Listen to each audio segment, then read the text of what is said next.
Hello, আসসালামু আলাইকুম। আমি এলিজাস ব্লগ থেকে চলে আসলাম, এলিজা আক্তার রুম। আশা করি আপনারা সবাই অনেক ভালো আছেন। আর শীতের দিনে হাঁসের মাংস না হলে কিন্তু জমেই না। তো আজকে আমরা হাঁসের মাংস রান্না করব। তো এই যে পেঁয়াজ, লবঙ্গ, এলাচ, দারচিনি ভেজে নিচ্ছি। আর আমার এই কড়াইটা মানে দেখতে অতটা সুন্দর না, বাট এই কড়াইতে রান্না করতে আমার ভালো লাগে। আমার সংসার জীবনে এই কড়াইটা ফার্স্ট কেনা। তারপরে আসলে আমি যখন প্রেগনেন্ট হয়ে যাই তখন আমি আমার আবরারের সময় আমি রান্না করতেই পারতাম না। আমি এতটা অসুস্থ হয়ে গিয়েছিলাম। রান্নার স্মেল আমার নাকে আসলে আমার বমি আসতো। তো পুরো 1 বছরের মতো তো আমি রান্নাই করিনি। তখন অন্য কেউ রান্না করলে তো সে আমার সব কিছু যত্ন করবে না। তো আস্তে আস্তে আসলে এমন হয়ে গিয়েছে। কিন্তু আমি তারপরও এই কড়াইতে রান্না করতে আমার কেন যেন ভালো হয় রান্নাটা। তো তারপরও আমার তো অনেক কড়াই আছে, বাট সেগুলো আসলে ওইভাবে বের করা হয় না।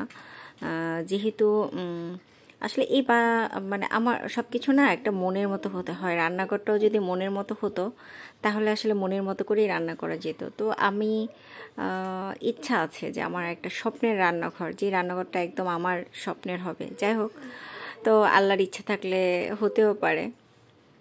তো বলতে বলতে আমার হাঁসের মাংস রান্না হয়ে গিয়েছে। ওইটা অন্য আরেকদিন রান্না করেছিলাম, সেটা আপনাদের সাথে শেয়ার করলাম। আসলে খাওয়া দাওয়া অনেক কিছু আসলে ভিডিও করতে পারি না, যেহেতু 2টা ছোট বেবি, 2জনই ছোট।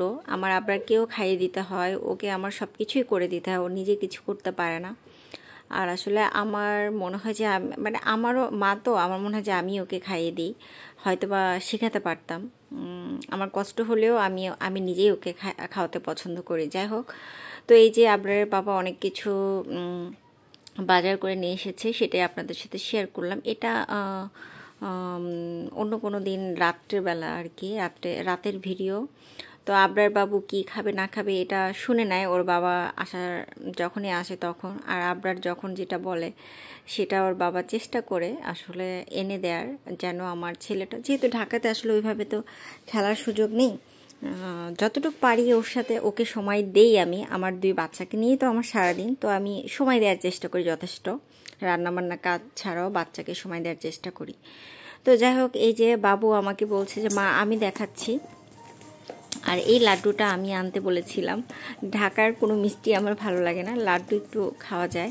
তো এই যে সেদিন হয়তোবা আমি তেমন কিছু রান্না করিনি, হয়তোবা সবজি আইটেম ছিল, তাই বাবুর জন্য হয়তোবা চিকেন বা একটু বাইরের খাবার নিয়ে এসেছে, স্যুপ নিয়ে এসেছিল।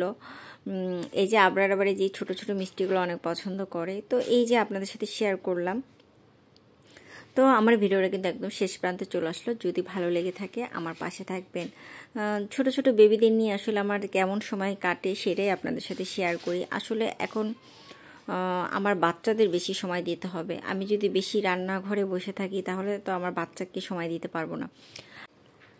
আমি যতটা পারি আমার 2 বাচ্চাকে সময় দেওয়ার চেষ্টা করি। আর আমার কেন যেন বাইরের মানুষের সাথে ওইভাবে জমে না, তাই আমার বাচ্চাদের সাথেই আমার ফ্রেন্ডশিপটা করে নিতে হবে, যেন আমি ওদের ফ্রেন্ড মা হতে পারি। তো দোয়া করবেন আমার 2 সন্তানের জন্য। আজকের মতো ভিডিওটা এখানে শেষ করছি। আপনারা সবাই ভালো থাকবেন। আল্লাহ হাফেজ।